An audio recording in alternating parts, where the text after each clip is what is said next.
제가 먼저 한 절 읽고 교독하도록 하겠습니다. 요한복음 21장 15절에서 25절이었습니다. 제가 먼저 읽겠습니다. 그들이 저녁 먹은 후에 예수께서 시몬 베드로에게 이르시되 요한의 아들 시몬아 내가 이 사람들보다 나를 더 사랑하느냐 하시니 이르되 주님 그러하나이다. 내가 주님을 사랑하는 줄 주님께서 아시나이다. 이르시되 내 어린 양을 먹이라 하시고 또 두 번째 이르시되 요한의 아들 시몬아 내가 나를 사랑하느냐 하시니 이르되 주님 그러하나이다. 내가 주님을 사랑하는 줄 주님께서 아시나이다. 이르시되 내 양을 치라 하시고 세 번째 이르시되 요한의 아들 시몬아 내가 나를 사랑하느냐 하시니 세 번째 내가 나를 사랑하느냐 하시므로 베드로가 마지막에 이르되 주님 모든 것을 아시면 내가 주님을 사랑하는 줄을 주님께서 아시나이다. 예수께서 이르시되 내 양을 먹이라. 내가 진실로 진실로 내게 이르노니 내가 젊어서는 스스로 띠뛰고 원하는 곳으로 다녔거니와 늙어서는 내 팔을 벌리리니 남이 내게 띠띠우고 원하지 아니하는 곳으로 데려가리라. 이 말씀을 하시면 베드로가 또한 죽음으로 하나님께 영광을 돌릴 것을 가리키심이로라. 이 말씀을 하시고 베드로에게 이르시되 나를 따르라 하시니 베드로가 돌이켜 예수께서 사랑하시는 그 제자가 따르는 것을 보니 그는 만찬석에서 예수의 품에 의지하여 주님을 파는 자가 누구오니까 묻던 자더라. 이에 베드로가 그를 보고 예수께 여짜오되 주님 이 사람은 어떻게 되겠사옵나이까.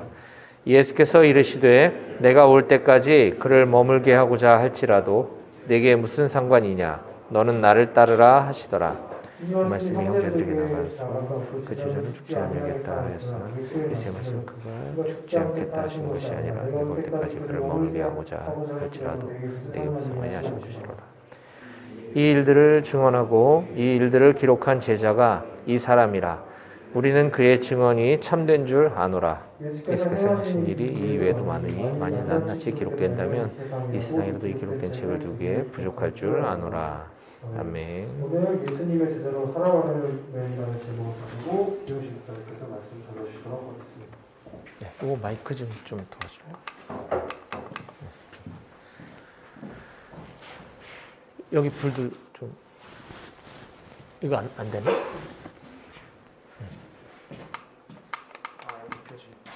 배터리가 없나?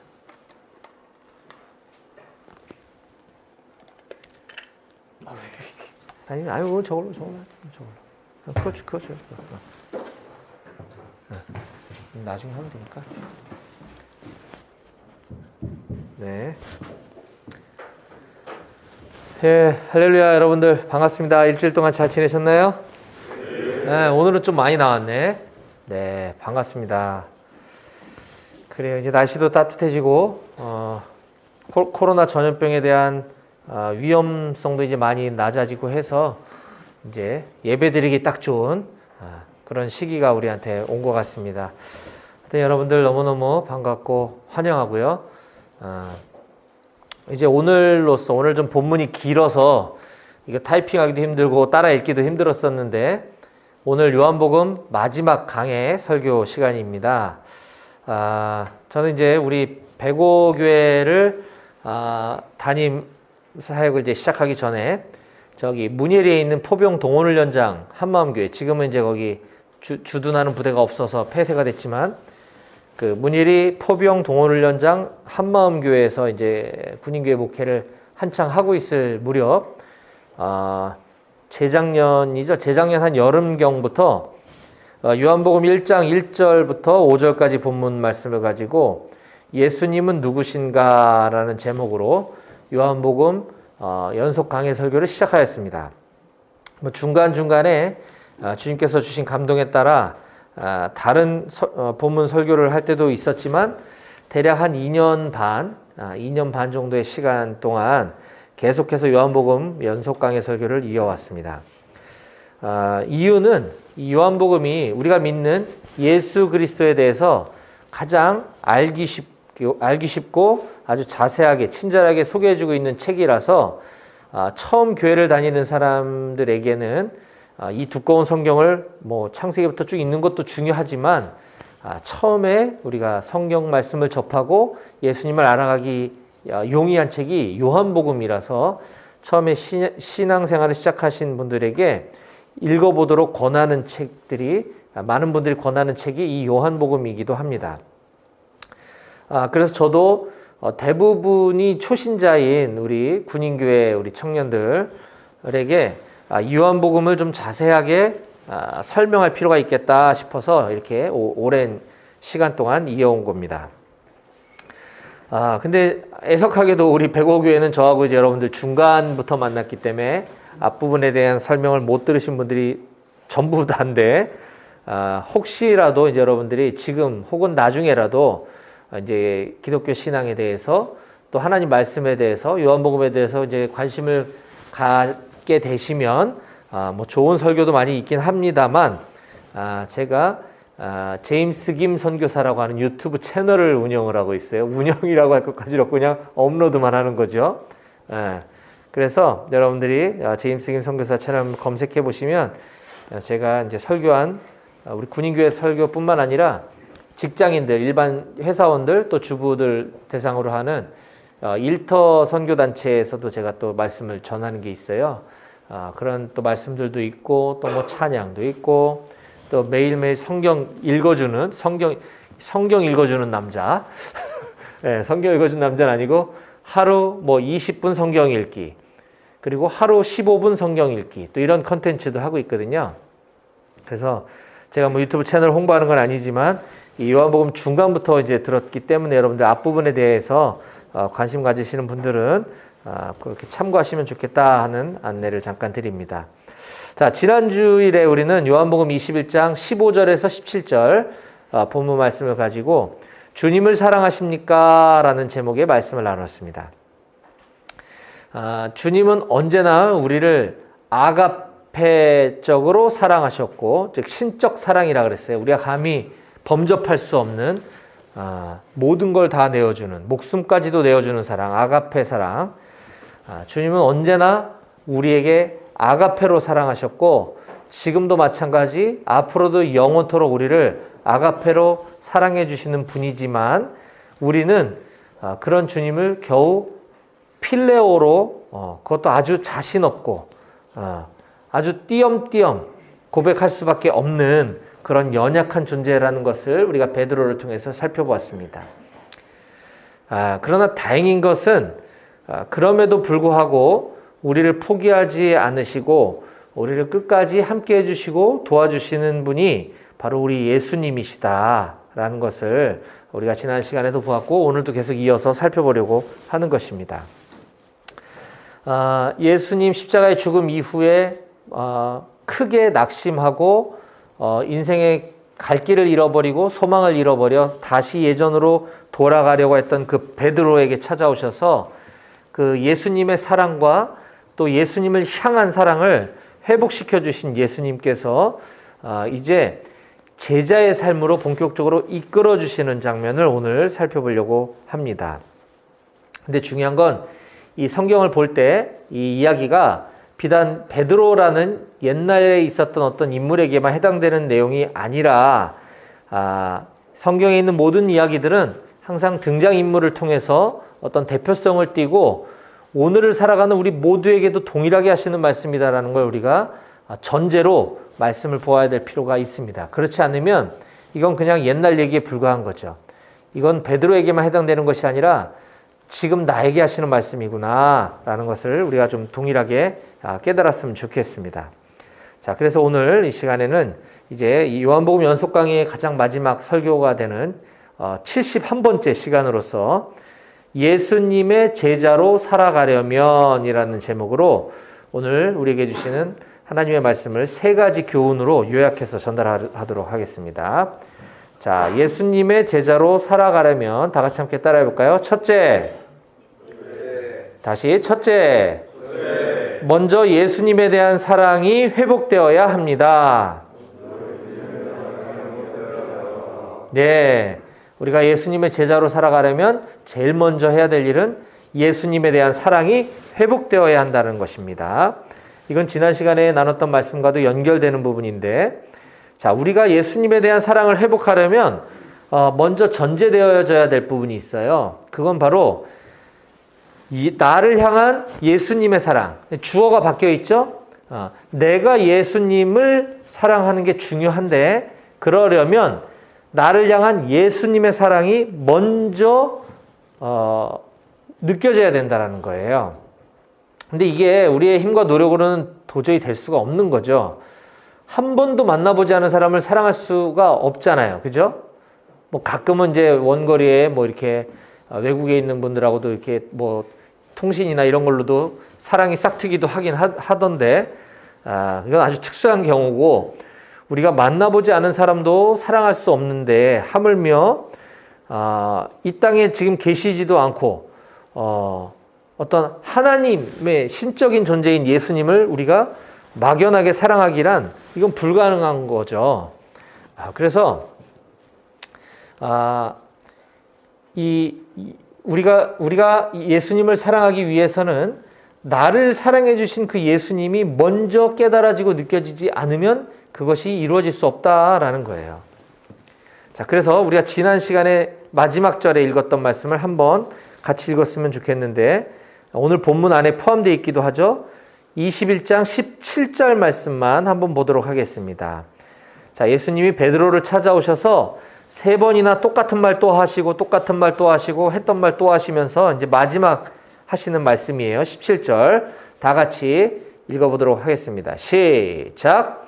3번째 이르시되 요한의 아들 시몬아 네가 나를 사랑하느냐 하시니 주께서 3번째 네가 나를 사랑하느냐 하심으로 베드로가 근심하여 이르되 주님 모든 것을 아시오매 내가 주님을 사랑하는 줄을 주님께서 아시나이다. 예수께서 이르시되 내 양을 먹이라. 네, 했던 말 똑같이 3번을 반복하시지만 여기 베드로의 반응이 3번째 약간 다른 부분이 있었던 것을 우리가 지난주에 살펴보았어요. 그건 바로 뭐냐면 주께서 3번째 내가 나를 사랑하느냐 하심으로 베드로가 근심하여 이르되 주님 모든 것을 아시오매 내가 주님을 사랑하는 줄 주님께서 아시나이다 라는 거였죠. 예수님의 대답은 똑같았어요. 요한의 아들 시몬아 내가 나를 사랑하느냐, 요한의 아들 시몬아 내가 나를 사랑하느냐. 15, 16, 17절에 똑같이 물어보실 때 베드로도 똑같이 대답했어요. 주님 모든 것을 아시오매 내가 주님을 사랑하는 줄 주님께서 아시나이다. 똑같이 대답했지만 예수님의 3번째 질문에 베드로가 처음으로 주께서 3번째 똑같이 물어보심으로 베드로가 근심하며 대답했다. 저는 이때 베드로가 그냥 상투적으로 습관적으로 했던 말에서 진지하게 고민을 하고 진지하게 자기 자신에 대한 마음을 담아서 대답한 게 아닌가라는 생각을 해봐요. 우리도 교회 다니면서 흔한 말로 주님 사랑합니다, 주님 사랑합니다. 우리 기도 시간에도 사랑하는 주님 이렇게 습관적으로 이야기하지만 그 말에 대해서 우리가 한번 진지하게 고민해보고 근심하면서 주님 앞에 아랠 필요가 있겠다라는 겁니다. 자, 이처럼 우리가 나를 향한 주님의 사랑에 먼저 사로잡혀야지만 우리가 주님을 사랑할 수 있다는 거죠. 그러기 위해서는 그런 경험들, 내가 예수님을 경험했던, 느꼈던 이런 경험들을 우리가 떠올려 볼 필요가 있고 그 첫사랑을 회복해야 된다 그랬습니다. 또한 그런 일이 없었다고 한다면 우리가 군생활하는 이 기간 동안에 우리 백올교회를 통해서 드려지는 이 주일 예배 시간에 주님을 만나기를 갈급해하는 모든 여러분들이 되었으면 좋겠습니다. 자, 우리는 지금 주님의 제자로 살아가려면 이라는 제목으로 첫 번째 그 사랑이 회복되어져야 된다라고 말했습니다. 자, 그런데 우리가 여기서 하나 좀 짚고 넘어갔으면 좋겠는 것은 주님의 제자로 살아간다라는 말의 의미가 좀 중요한 것 같아요. 주님의 제자로 살아간다라는 것. 이거는 비단 저와 같은 목회자들, 일부 사람들에게만 적용되는 것이 아니라 우리가 주님의 제자로 살아가려면 다니던 학교를 그만두거나 다니던 직장을 그만두고 신학교에 가고 또 어디 저 멀리 아프리카나 이런 해외 오지에 가서 선교사로 헌신하는 것만이 제자로 살아가는 게 아니다라고 하는 것도 매우 중요합니다. 그렇지 않으면 주님의 제자로 살아간다라고 했을 때 이건 남의 얘기 같고 나랑은 상관없는 얘기로 여겨지는 경우가 많아요. 그런데 예수님의 제자로 살아가는 건 그렇게 부름받은 사람들도 있습니다, 분명히. 근데 내가 그렇게 될까봐 두려워서 선뜻 깊은 신앙심으로 들어가지 않으려고 몸부림치는 사람들을 많이 보았어요. 내가 여기서 더 신앙이 깊어지면 큰일 날까봐 어느 정도 거리를 두는 거죠. 난 여기까지만 믿을 거야. 더 이상 나한테 말씀 읽으라고 강요하지 마. 나 절대 안 읽을 거야. 뭐 이런 사람들도 가끔 있어요. 근데 여기에 큰 오해가 있습니다. 그분들은요, 마지못해서 억지로 뭐 도살장에 끌려가는 소나 돼지처럼 그렇게 선교지로 끌려가시는 분들이 아니에요. 그분들을 향한 하나님의 사랑, 예수님의 사랑이 너무 감격스러워서 그곳에 나를 부르시는 그것이 너무 감격스러워서 가시는 분들이라는 거죠. 그 기쁨이 회복되지 않는 한 절대 그런 곳으로 보내실 리가 없으니까 안심하셔도 되고, 무엇보다 중요한 것은 우리가 제자로 살아가는 것은 우리가 있는 이곳에서 시작된다라는 것입니다. 우리 모든 그리스도인들은 예수님의 제자로 다 부름 받았어요. 그러니까 이 제자의 삶이라는 건 어떤 특별한 사람들에게만 해당되는 것이 아니다라는 것이고, 그렇기 때문에 우리는 있는 자리에서 제자로 살아가야만 마땅하고, 그러기 위해서는 그 사랑에 먼저 감격되어진다라는 것이에요. 우리가 이렇게 교회 생활을 할 때도 보면, 오늘도 여기 참 감사하게도 많은 예배를 섬겨주신 분들이 많았는데, 뭐 다는 아닙니다만 가끔 이렇게 보면 교회에서 어떻게 보면 봉사잖아요. 봉사인데 이거를 억지로 마지못해서 막 이렇게 인상 찌푸리고 하시는 분들이 간혹 있어요. 우리 백월교회 우리 군종병들과 우리 간부님들은 그렇지 않으신데 보면 억지로 하는 경우가 있는 거죠. 이거는 극히 잘못됐습니다. 이게 내가 받은 사랑이 너무 감사해서 내가 예배를 어떻게 섬길 수 있을까? 내가 교회에 어떻게 봉사할 수 있을까? 이렇게 돼야지 가능한 건데, 이것이 준비되지 않고 주님에 대한 사랑이 별로 없는 사람에게 단지 성실하다는 이유만으로, 그 사람이 착해 보인다는 이유만으로 교회에서 어떤 봉사나 섬김을 강요하다간 이게 큰 부작용이 있는 경우를 많이 보게 됩니다.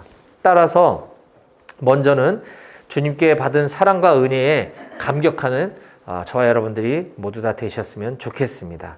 그렇게 할 때 그 사랑에 감사해서 자연스럽게 우리의 사랑이 주님께 고백되어지고 그렇게 제자의 삶을 살아가게 되는 줄로 믿습니다. 자, 두 번째 함께 나눠보겠습니다. 예수님의 제자로 살아가려면 함께 따라해 보겠습니다. 둘째, 우리는 주님의 양을 먹여야 합니다. 네, 이건 좀 어려운 말이네요. 그렇죠? 주님의 양은 무엇이고 주님의 양을 먹인다는 말은 무엇인가? 자, 15절 말씀 함께 읽어보겠습니다. 15절 다 같이 읽어볼까요? 15절 네, 다 같이 시작. 그들이 조반 먹은 후에 예수께서 시몬 베드로에게 이르시되 요한의 아들 시몬아 네가 이 사람들보다 나를 더 사랑하느냐 하시니 이르되 주님 그러하나이다. 내가 주님을 사랑하는 줄 주님께서 아시나이다. 이르시되 내 어린 양을 먹이라 하시고. 15절이나 16절이나 17절이나 지난주에 나눴던 이 말씀은 계속 똑같은 얘기가 반복되고 있어요. 그 중에 예수님께서 예수님의 사랑의 고백을 이끌어내신 다음에, 예수님의 사랑 고백을 받으신 다음에 반드시 당부하신 말씀이 15절에 내 어린 양을 먹이라, 16절에 내 양을 치라, 17절에 내 양을 먹이라, 이런 표현들을 반복해서 하고 계십니다. 여기서 어디에는 내 어린 양, 또 어딘 내 양이라고 얘기하시고, 어디는 먹여라, 또 쳐라, 먹여라, 뭐 이렇게 단어가 먹이라와 치라, 어린 양과 양 이렇게 좀 변형해 가면서 혼용해서 쓰셨는데, 뭐 그것이 어떤 뜻이 있는지 이거는 별로 크게 중요하지 않습니다. 중요한 거는 그 의미에 대한 이해인데, 이건 바로 주님의 양을 말씀으로 먹이고 신앙을 잘 지킬 수 있도록 도와줘라 라는 말이에요. 로마 카톨릭 교회, 우리 천주교 부교에서는 베드로가 초대 교황이라고 이렇게 믿고 있는데, 그렇기 때문에 어떤 교황과 같은 사제들에게만 이게 해당되는 말씀이라고 오해해서는 안 된다는 겁니다. 이거는 사제나 신부님이나 목사님들한테 해당되는 것이 아니라 아까 얘기했던 것처럼 우리 모든 예수님을 믿는 우리 모든 제자들은 다 주님의 양을 먹이고 주님의 어린 양을 쳐야 된다라는 것이에요. 이건 모든 사람에게 해당되는 말씀입니다. 자, 그게 뭐냐면 예수님을 이제 갓 믿기 시작하는 내 주변에 혹은 예수님을 잘 모르는 사람들에게 여기 있는 저와 여러분 모두가 말씀으로 떠먹여주고 그들이 신앙이 잘 자랄 수 있도록 도와주라는 말씀이에요. 이것도 잘 우리가 구분하지 않으면 나랑 상관없는 말씀으로 들릴 수가 있는데 전혀 그렇지 않다는 겁니다. 모든 그리스도인들에게 똑같이 적용되는 말씀이다라는 거죠. 이게 만약에 어떤 사역자들 또는 목회자들에게만 해당되는 말씀이라고 한다면 저에게 있어서 주님의 양, 주님의 어린 양은 여기 있는 여러분들입니다. 그건 당연한 거예요, 저한테는. 저는 여러분들에게 말씀을 잘 가르치고 신앙 성장할 수 있도록 도와야 되는 것이 주님의 당부에 해당되는 말씀입니다만 여러분들만 적용되는 것이 아니라는 거죠. 제가 만나는 모든 사람들도 다 여기에 해당된다. 여러분들도 마찬가지. 제가 최근에 제 대학 동창을 만났는데, 대학 동창이 이제 저는 이제 지방에서 학교를 다녔고, 또 제가 지금 지방에서 주중에 직장 생활을 하고 있기 때문에 쉽게 만날 수 있어요. 연락을 하면. 물론 이제 옛날 친구들, 선후배들을 지금 다 만나지는 못하지만, 그 중에 예전에 아주 친했던, 제가 예수님을 안 믿을 때, 안 믿다기보다는 좀 떠나서 이렇게 세상이 너무 좋아서 이렇게, 어울려 지냈던 친구 중에 제가 나중에 내가 이제 예수님을 이제 다시 제대로 믿게 되었다라고 했을 때 저를 비웃었던 친구였어요. 네가 교회를 다니고 네가 술 담배를 안 하는 것보다 차라리 개가 똥을 참는 게 더 쉽겠다. 이런 비유를 했던 친구인데 그러던 그 친구가 어느 날 자기가 교회 다닌다면서 저한테 전화가 온 거죠. 그리고 야, 왜 이렇게 예배 시간에 목사님 설교 말씀 듣는데 눈물이 나는지 모르겠다라고. 그래서 너무 은혜가 커서 새벽 예배부터 나가서 새벽 예배, 1부 예배, 2부 예배, 3부 예배 계속 설교를 듣는데 계속 눈물이 난다고 하면서 중간에 저한테 전화 오고 이랬던 친구였어요. 그래서 제가 너무 기뻤죠. 제가 그 친구가 불교를 배경으로 이제 갖고 있는 집안에서 자란 친구인데 저는 기도만 했을 뿐인데 이렇게 하나님을 믿게 됐다는 소식이 너무 감격스러워서 제가 제일 비싼 성경책도 사서 보내주고 이렇게 했었는데 이 친구가 이 술을 너무 좋아하고 술을 너무 많이 먹어서 좋아서 먹기도 하고 삶이 힘들어서 먹기도 했는데 간이 많이 상했어요. 간이 많이 상해서 제가 볼 땐 그렇게 오래 못 살 것 같아. 저랑 동갑인데 참 이렇게 몸 가누기도 힘들 정도로 이제 그렇게 됐는데 어쨌든 하나님을 믿게 됐다는 것이 너무 감격스러웠죠. 근데 이제 제가 자주 살필 수 없다 보니까 가끔 이렇게 통화만 하던 친구인데 그날따라 이제 너무 연락한 지도 오래됐고 요즘도 교회 잘 다니고 있나? 신앙생활 잘하고 있나? 술은 좀 줄였나? 이제 건강은 좀 어떤가 걱정돼가지고 한번 찾아가 봤어요. 같이 점심을 먹었는데 이 친구 이런 얘기를 하는 거예요. 자기가 친한 후배가 있는데 이 친구가 통일교를 권면해가지고 통일교회를 갔다는 거예요. 그러면서 저한테 그러더라고요. 이 통일교가 우리나라에서는 이단이라고 하는데 이게 외국에서는 그렇지 않다라는 얘기를 하는 거예요. 제가 막 혼을 냈어요. 너 쓸데없는 짓 하고 돌아다닌다고.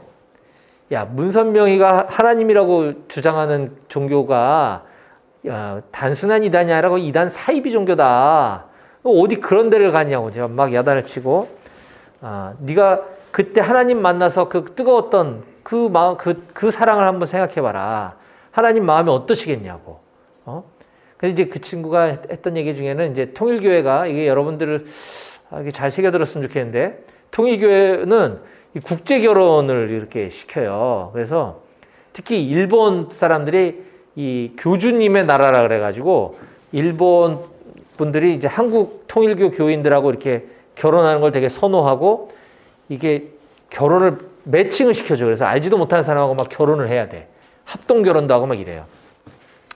이 친구가 나이도 많고 저랑 동갑이니까 총각인데 이제 결혼도 해야 되겠고 뭐 여러 가지 이런 것들이 좀 솔깃했었던 모양이죠. 야, 너 결혼하려고 네 영혼을 파냐고 제가 막 야단을 쳤죠. 그랬더니 엊그저께 다시 전화 왔더라고. 예, 네가 했던 얘기 중에 그게 너무 마음에 남아서 내가 다시 안 가기로 했다. 다시는 내가 안 가기로 했다. 우리 주변에 이처럼 이게 방황하는 양들이 많습니다. 이게 방황하는 건 어린 양이기 때문에 그런 거잖아요. 이런 주님의 어린 양, 주님의 양들, 길 잃어 방황하고 있는 사람들을 보게 되면 인지 즉시 우리는 그들을 하나님 말씀으로 먹이고 권면하고 하나님 앞으로 나올 수 있도록 안전한 목자 대신 예수님 앞으로 나올 수 있도록 이끌어줘야 되는 책임이 저와 여러분들에게 있는 줄로 믿습니다. 이거는 특정 목회자, 특정 성도님들한테 적용되는 것이 아니라 우리 모든 그리스도인들에게 적용된다는 사실을 꼭 깨달았으면 좋겠어요. 그래서 예수님의 제자로 살아가려면 우리는 주님의 양을 먹여야 된다라고 하는 사실을 기억하셨으면 좋겠습니다. 이제 마지막 예수님 제자로 살아가려면 함께 따라해 보겠습니다. 셋째, 우리는 다른 사람 의식하지 말고, 자 시작, 오로지 주님만 따라야 합니다. 예, 18절 말씀과 19절 말씀을 같이 함께 한 목소리로 크게 읽도록 하겠습니다. 18절, 19절 다 같이 힘차게 시작. 내가 진실로 진실로 내게 이르노니 내가 젊어서는 스스로 띠뛰고 원하는 곳으로 다녔거니와 늙어서는 내 팔을 벌리리니 남이 내게 띠띠우고 원하지 아니하는 곳으로 데려가리라. 이 말씀을 하심은 베드로가 어떠한 죽음으로 하나님께 영광을 돌릴 것을 가리키심이러라. 이 말씀을 하시고 베드로에게 이르시되 나를 따르라 하시니. 예. 이어지는 예수님께서 하신 말씀은 이제 베드로가 스스로 자기 뜻대로 자기 의지대로 살아가지 않고 주님의 사명에 붙들려서 하나님께 영광 돌리는 삶을 살게 될 거야 라는 말씀을 하고 계시는 거예요. 그런데 이 18절 말씀은 장차 베드로가 어떻게 죽게 될 것인지 베드로의 죽음에 대해서 말씀하시는 다소 조금 무서울 수도 있는 베드로 입장에서는 그런 말씀이기도 하지만 주님은 어쨌거나 너는 나를 따르라 라는 말씀으로 베드로를 도전하십니다. 근데 이 베드로는 얼마나 천진난만했던지 이처럼 주님께서 자기에게 어마어마한 사명을 주시고 자신을 콜링하는 이 영광스러운 순간에 옆에 있는 동료인 요한을 보면서 주님 쟤는 그럼 어떻게 됩니까? 이렇게 물어보는 장면이에요. 지금 우리가 읽었던 장면이. 자, 20절 한번 보겠습니다. 20절과 21절. 베드로가 돌이켜 예수께서 사랑하시는 그 제자가 따르는 것을 보니, 이게 요한입니다. 요한. 예수께서 사랑하시는 그 제자 요한이 따르는 것을 보니 그는 만찬석에서, 과거에 며칠 전에 만찬석에서 예수의 품에 의지하여 주님을 파는 자가 누구오니까 묻던 자더라. 이미 우리가 보았어요. 예수님께서 여기 있는 최후의 만찬 때 여기 있는 사람 중에 한 사람이 나를 팔 거야 라고 말씀하실 때 주님 품에 이렇게 기대서 주님, 우리 중에 주님을 파는 자가 누굽니까? 이렇게 물어봤던 사람이 요한이었는데 지금 베드로가 지금 예수님과 함께 있는 요한을 가리키면서 예수께서 사랑하시는 그 제자인 그 요한, 그는 며칠 전에 만찬석에서 예수님 품에 의지해서 주님 파는 자가 누굽니까? 묻던 그 자라는 거예요. 21절. 이에 베드로가 그를 보고 예수께 여짜오되 주님, 이 사람은, 요한은 어떻게 되겠사옵나이까? 이렇게 얘기하는 거죠.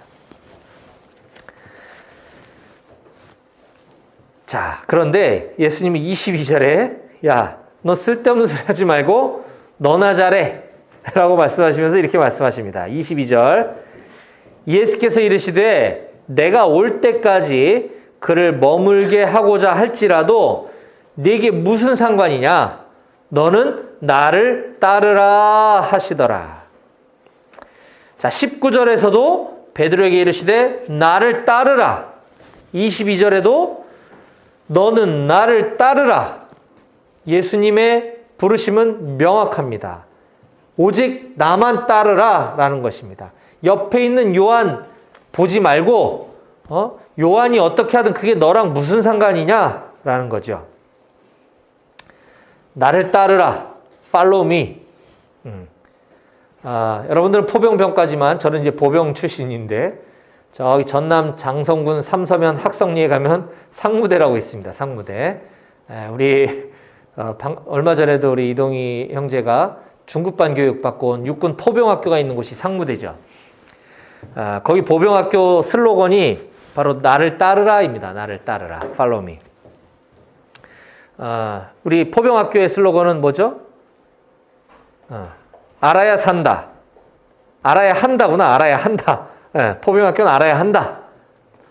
그리고 그와 유사한 게 이제 화학학교는 알아야 산다. 이게 헷갈렸어 맨날. 화학학교가 또 화생방학교로 이름이 바뀌었던데 2012년도에 알아야 산다. 우리 포병학교는 알아야 한다. 보병학교는 나를 따르라. 우리 통신학교는 통하라. 그렇죠? 네, 지금 기억하고 있어요. 제가 20년 전 얘기를. 25년 전이구나. 아무튼 주님의 부르심은 이처럼 명확했습니다. 나를 따르라.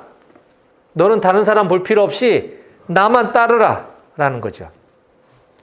가끔 우리가 신앙생활 하다 보면 다른 우리 전우들 혹은 다른 기독교인들을 보면서 이러니 저러니 하는 사람들이 있어요. 나는 새벽 기도도 안 빠지고 꼬박꼬박 매주마다 잘 나가는데 저 사람은 리더인데 왜 늦게 올 때도 있고 빠질 때도 있냐? 저를 향해서 이런 공격하는 얘기도 제가 많이 들었어요. 비난하는 소리죠. 근데 우리 주님 이렇게 말씀하십니다. 그게 너와 무슨 상관이냐? 너는 나를 따르라. 우리의 신앙 성장을 방해하는 요소 중에 우리가 예수님의 제자의 삶을 살아가는 데 있어서 큰 걸림돌이 되는 것 중에 하나가 바로 이런 비교의식입니다. 비교의식. 바울 사도는 고린도 교회에 보낸 편지에서 다음과 같이 기록하고 있어요. 고린도후서 10장 12절입니다. 우리는 자기를 칭찬하는 어떤 자와 더불어 감히 짝하며 비교할 수 없노라. 그러나 그들이 자기로서 자기를 헤아리고 자기로서 자기를 비교하니 지혜가 없도다. 네, 지혜가 없다라는 거예요. 하나님 보시기에는 여기 있는 저나 여러분들이나 다 고만고만한 거예요. 네, 별로 차이가 없어요. 이게 믿는 사람들끼리 서로 비교해보는 건 마치 우리가 시험 문제 풀고 나서 어려운 문제 가지고 서로 틀린 답 가지고 내가 맞니 네가 맞니 얘기하는 거랑 똑같다는 거죠. 한마디로 이런 비교하는 것, 신앙 성장에 대해서, 이 신앙에 대해서 비교의식 갖는 것은 지혜가 없는 자들이나 하는 짓이다 라고 바울 사도가 고린도서에서 우리들에게 말씀하고 있습니다.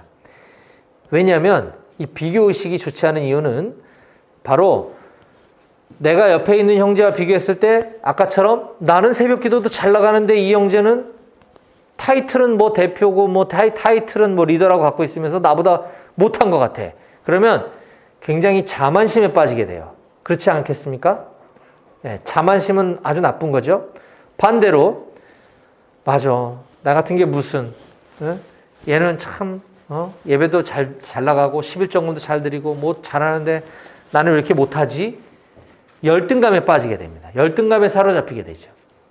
이 자만심이나 또는 교만, 열등의식은 신앙 성장에 아주 나쁜 독과 같은 것입니다. 이거는 스스로의 신앙을 망칠 뿐만 아니라 더 나아가서 주님의 몸된 교회 공동체를 분열에 빠뜨리게 하는 아주 무서운 암적인 존재다라는 거예요. 비교의식, 교만, 열등감 이런 것은 우리가 반드시 잘 발견해내고 도려내야 될 부분이다 라고 하는 것을 우리가 기억했으면 좋겠습니다. 자, 우리 옆에 있는 전우들 의식하지 말고 우리 주님만 바라보며 제자의 삶을 살아가는 우리 모두가 되기를 소원합니다. 옆에 있는 전우의 신앙 그리고 나의 신앙 비교하지 말고 우리 주님만 바라보고 주님만 따라가는 우리 모두가 다 되실 수 있기를 주님의 이름으로 축원합니다. 아멘. 기도하시겠습니다.